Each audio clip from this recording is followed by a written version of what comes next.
This is Between the Uprights. Football is life. The rest is just details. Here are your hosts, Joe, Matt, and Chris. Travis Hunter is, without a doubt, your Heisman Trophy winner. He won the Biletnikoff, makes him the best wide receiver in the goddamn NCAA. But the conundrum still remains. If you draft Travis Hunter in the top 5, is he a corner or a wide receiver? Now, I have a problem with the Heisman Trophy. Everyone here knows that. I didn't like the fact that Travis Hunter got it. I was an Ashton Jeanty guy myself. I think what he did was more impressive considering the fact the guy didn't play about 2 games worth of quarters and still almost broke the rushing record, okay? I also don't like the fact that Travis Hunter won the Biletnikoff because guess what? He's not the best fucking wide receiver in the country. You got a Triple Crown guy out there and Nick Nash who had the most receptions in the wide receiver position, the most yards at the wide receiver position, the most yards per reception in the wide receiver position, the most touchdowns in the wide receiver position. You know what he didn't get? The fucking Biletnikoff. But I digress. There is still a conundrum with Travis Hunter, and that conundrum is if you draft him, is he a corner who does a little bit of moonlighting on the offensive side? Or is he a wide receiver? Plays a little bit of corner for you on the side. And I'm going to go to our new member here. Big shout out to Sammy. First episode, first time here with Between the Uprights. So I'm going to go to Sammy first, who's always on the opposite side of the fence than me because he hates everything I fucking say and never once agrees with anything I ever do. A lot like Matt. But, Sammy, do you see Travis Hunter as a wide receiver or a corner? And does that change where you draft him come April? All right, before I start, I just got to say that was one scathing promo that you just dropped on Travis Hunter. I don't know exactly where that came from. Look, they both, I feel, had a very strong case to be Heisman. I like Jeanty personally, but not too much on Travis. You know what I mean? Travis played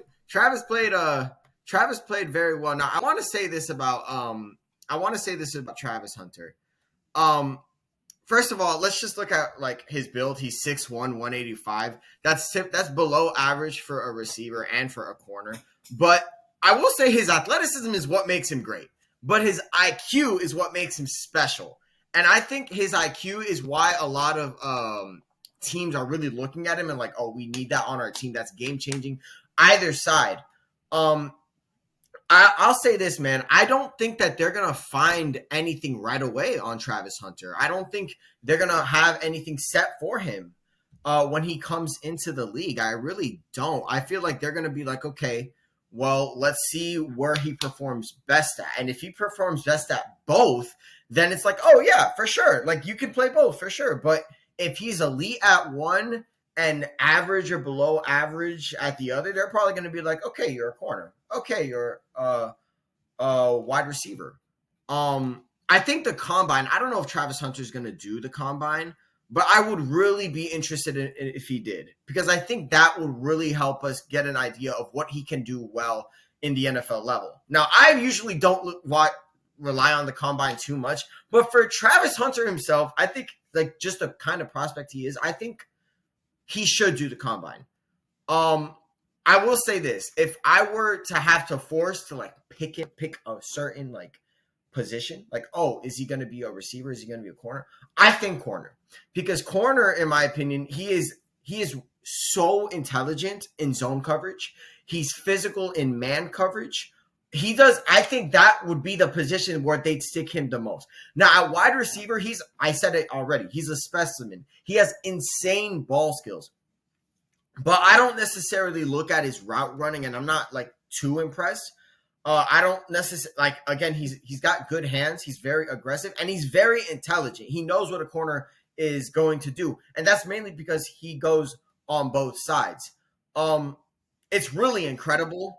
A guy like Travis Hunter is even like in consideration. Like a guy like Travis Hunter should not exist in the NFL, and he does, and he might, but I don't think they're going to set anything in stone for him until he gets to the league, inevitably gets to the league.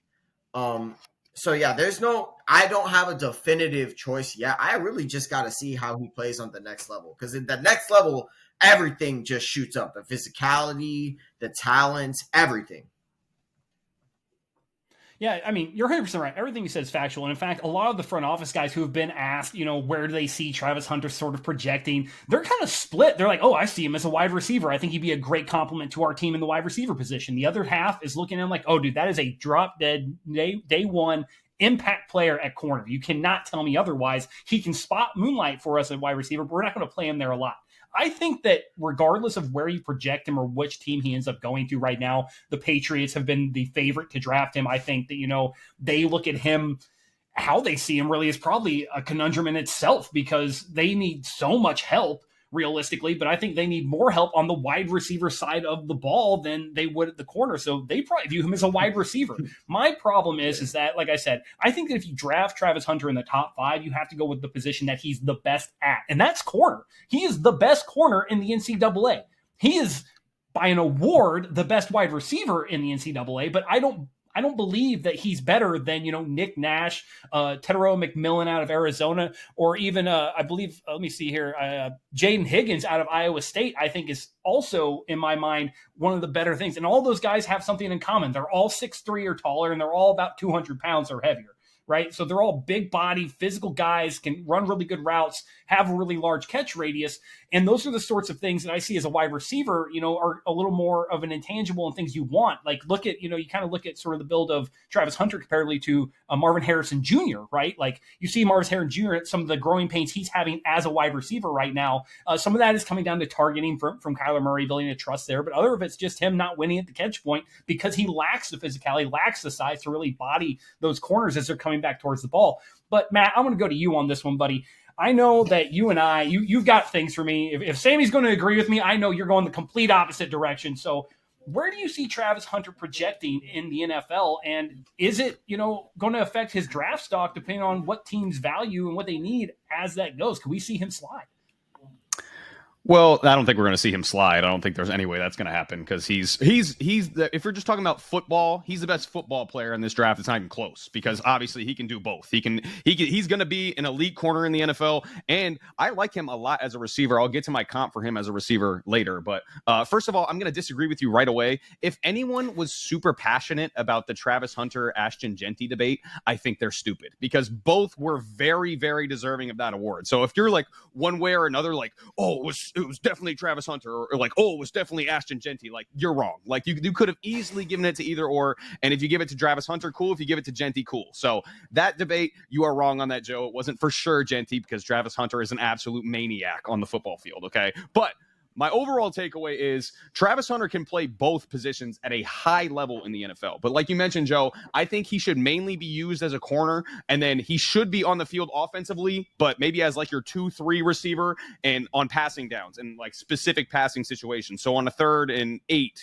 Travis Hunter should be on the field as your number 2 receiver. So that's how I think he should be used. So real quick, as many people know about me, I was a former baseball player, and baseball is like my number 1 sport. I love baseball. Okay. There's been a lot of like Shohei Ohtani thrown around with Travis Hunter. There's been a lot of that type of stuff thrown around with Travis Hunter. Shohei Ohtani is like a top 5 hitter and like a top 10 pitcher. Okay. Travis Hunter goes to the NFL. That's not going to be him. He's not going to be a top 10 receiver and a top 10 corner. Okay. I think he could be. I think there's a great chance he could be a top 10 corner, a top 10 receiver. There's too many damn good receivers in the NFL right now. They're like receivers as deep as it's ever been in the NFL right now. I don't think he's ever going to be able to crack that top 10. So Shohei Ohtani's a little bit crazy, but as far as comps go, I've seen a lot of him as far as like just how he transitioned from his college career to his professional career. I've seen a lot of Champ Bailey, the former corner for the Denver Broncos, because his college career, he was very similar. He played some offense and played some defense. And as many know, Champ Bailey turned into one of the greatest cornerbacks in the history of the NFL. So Champ is a really good comparison for Travis Hunter, I think. And then another guy who's really, really qualified to speak on the topic is Charles Woodson. Charles Woodson had a take that was basically like, Travis Hunter is going to be a really, really good corner, but basically, like I just said, he can play. You can have certain packages for him on offense, So I think that's going to be his role. And you look at Travis Hunter during the season, PFF grades, cornerback grade was 90.3, 3rd best among corners, and wide receiver grade was 86.1, 5th best among wide receivers. So again, that's why I think he should have been the Heisman, because he was a top 5 corner and a top 5 wide receiver in one human being. That's a pretty special human being. So Travis Hunter, unbelievable. Obviously, he played 709 offensive snaps and 713 defensive snaps. Dude played 1,400 snaps this year. Like, that's ridiculous. So, again, do I think he can survive at the NFL level doing that? No, definitely not, because his size, like Sammy mentioned, is an issue. He's 6'1", which is solid for a receiver and for a cornerback, especially for a corner. 6'1" is a nice size for a corner, but 185 pounds at the NFL level, and you want him to play 70 snaps a game on offense and 70 snaps a game on defense, you just can't do it. He's going to get hurt. He's going to get worn down.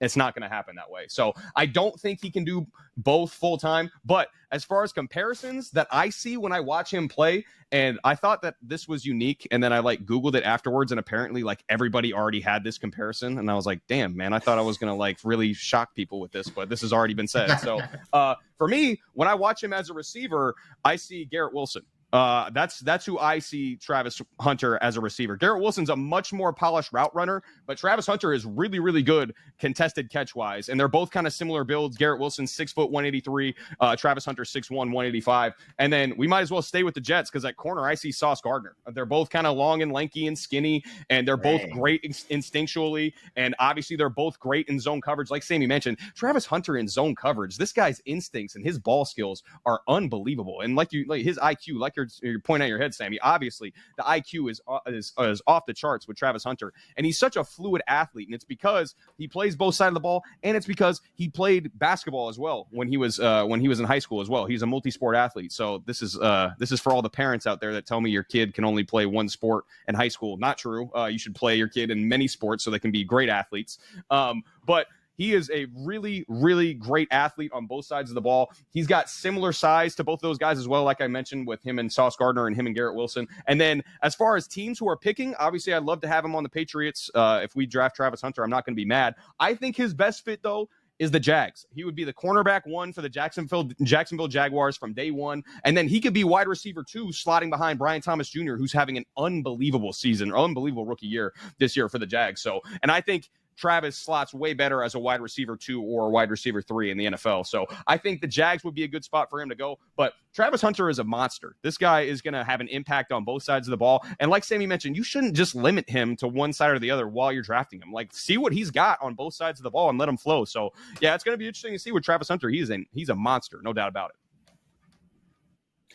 I mean, everything you said's factual. I can't argue with any of the statements, right? And my thing is, I think it's going to come down to the coaching to really decide how you manage Travis Hunter. When you have him out there as a corner, when you have him out there as a wide receiver, how do you play him to manage his snap count? Because realistically, and all the Patriots fans here know, most of the time we've seen players have to play both sides of the ball were due to injury. I mean, Julian Edelman did it. We saw Troy Brown was one of the first ones really to play significant snaps as a corner and as a wide receiver. And, you would see him go out there. He would play slot corner, nickel corner out there for him, and then he would play the slot, on the offensive side of the ball. But those are kind of the situations that you see. It's like when it's injuries and it's a lot of injury-related stuff, that's when you see this happen. This is something we really haven't seen in the NFL, when you're talking about the amount of snaps that you're hoping someone can play on either side of the ball. And I think that, when you get there to that, that's kind of the question we got to ask here, right? So you both have come up with really good reasons why Travis Hunter is a corner, why he's a wide receiver, where teams could use him. I think that we're all pretty much in agreement that most of his snaps, I would say, probably belong on the defensive side of the ball if you had to choose a side, because that's where he's best. I believe that he is a significantly better corner than he is a wide receiver, which is saying something, because as Matt said, he's a top 5 wide receiver in the NCAA. But Chris, same question to you. Can he play these amount of snaps, both offensive and defensively? And if so, do you think that, he's projected to be able to do that? I mean, where do you see Travis Hunter, and where are you on this conundrum of essentially what position he's going to play? First of all, I love the fact that I feel like we're all pretty much on the same page, which virtually never happens. At least from my time here, it's never happened thus far. So, right, yeah, golf clap. Ups to us. Golf Must clap. be a Sammy thing. Must be. This will all blow over in about 5 minutes. Okay, 5 minutes is the cap. All right? Probably, more than likely. So when we talk about Travis Hunter, I think everybody is pretty much kind of already spoke most of the belief system, which I do believe he's going to end up in the corner spot. With the likeliness of there's going to be some offensive packages. I would say more so in the red zone. I feel like. He's already scored this year alone. He scored 14 touchdowns in the red zone area. So I feel like he would be a great red zone target, especially if he's leaning towards potentially being a Patriot, which is kind of, I feel like what we are thinking is probably going to happen more than likely. Unfortunately, Matt, I don't think he's going to make it to the Jags, to be honest with you. But so we're talking about Travis Hunter. Let's talk about like what he looks like. So we know he's 6'1", he's 185, right? So I think that's one of the things people are like, okay, he's a little skinny, right? For his size, but there is a possibility for him to bulk up because if especially with the Patriots fans, we remember with a Pop Douglas, right? He wasn't that big when he first started with the Patriots, and he's already bulked up, I believe, to like 195 area. So he can bulk up. I know they don't believe a lot as far as his legs are concerned. They say they're extremely thick, but they're skinny. They don't see that he's going to be able to add a lot to that. But if you look at his year overall wide receiver rise, you're looking at 92 receptions, over 120 targets. So he's already 77% reception rate, right? Which is fantastic. So you can almost guarantee when you throw him the ball, if you get him in a good position, he's going to catch it, right? So you're looking at 1,152 reception yards, and he's averaging about 12 and a half yards per reception. And again, you're talking about 14 reception touchdowns, and that's only in 12 games. Now, what we look at when we start looking at rookies coming into the NFL, there is that big difference where we have more games. So you're looking at more of a 17, 18 game season than you're looking at a 12 game. And I think you can kind of see that now with some of the rookies going in toward the end of the season, where you can kind of see some of them kind of flaming out a little bit, and they don't realize just how long, especially if you're talking about playoffs, just how long these seasons last. So with that being said, I don't think he's going to end up on both sides. I don't feel like that's going to be a possibility unless you want him. You almost guarantee he's going to get hurt, right? So while yes, he is a monster at wide receiver, I think he is also a monster at cornerback. And you look into his stats just this year alone. You're looking at 31 total tackles, right? 20 solo, 11 assisted. His 11 passing defenses. He has a forced fumble, and then he has 4 receptions with 65 yards interceptions after he caught the interception, right? So if you're looking at it, he's great on both sides of the ball. But there is somebody that he truly reminds me of, which I quite honestly haven't heard much about it other than Patriots fans, to be honest. Is his relationship and how he kind of weighs out with the Patriots and Christian Gonzalez. Because I don't think a lot of people realize his first 2 years, he started in Colorado. And then he moved over to Oregon. And that's where his last season was in 2020, was or 2022, I'm sorry, in Oregon. So that's where he stopped. And some of his stats are really very similar into what Hunter has. So if you're looking at it, now I don't know if many of y'all remember, it's not really thought about no more, but about 7-8 years ago, Seahawks had one of the nastiest defenses in the NFL. Nastiest defenses. Legion of Boom, right? Everybody talked about the Legion of Boom. So when you're looking at that, they were dominant. They were very dominant in their secondary unit. And they literally had the best scoring defense for 4 years straight. They went to the NFC playoffs. They went to the NFC championships, ended up in 2 Super Bowls, mostly because of their defense, right? So you were not throwing the ball against them. It was not happening. They were locked down on both sides.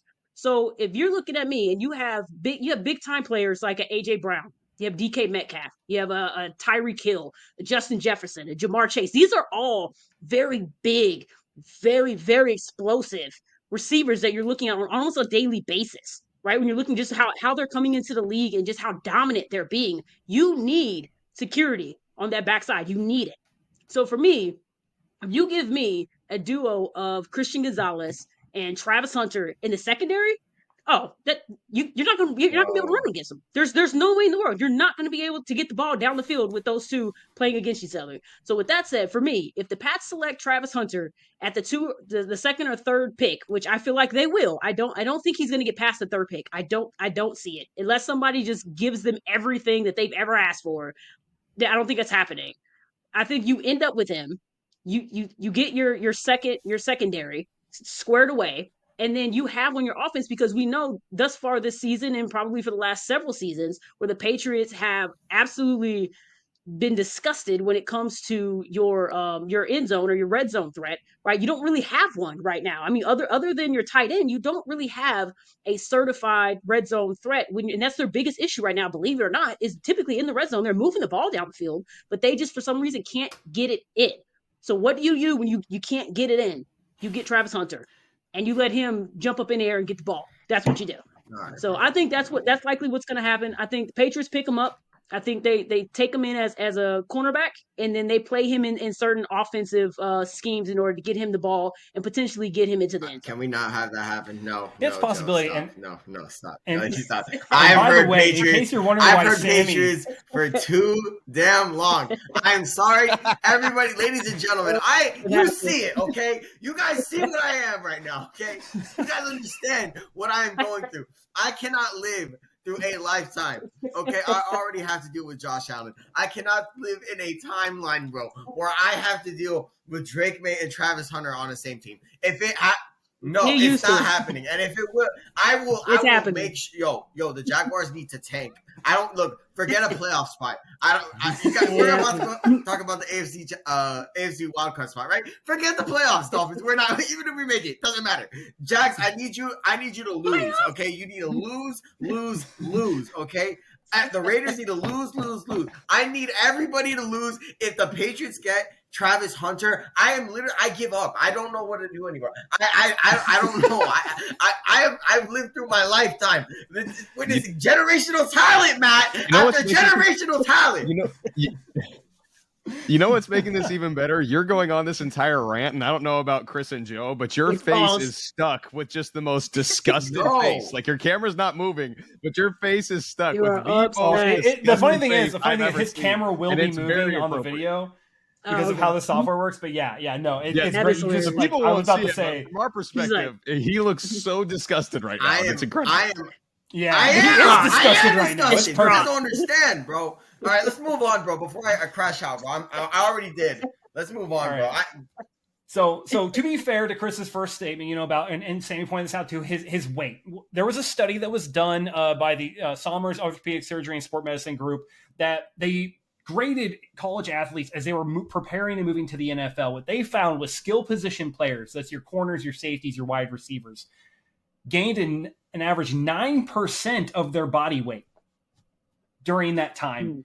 So Travis Hunter at 9%, you're looking at, he's going to balloon, if he follows that standard, almost to 200 pounds.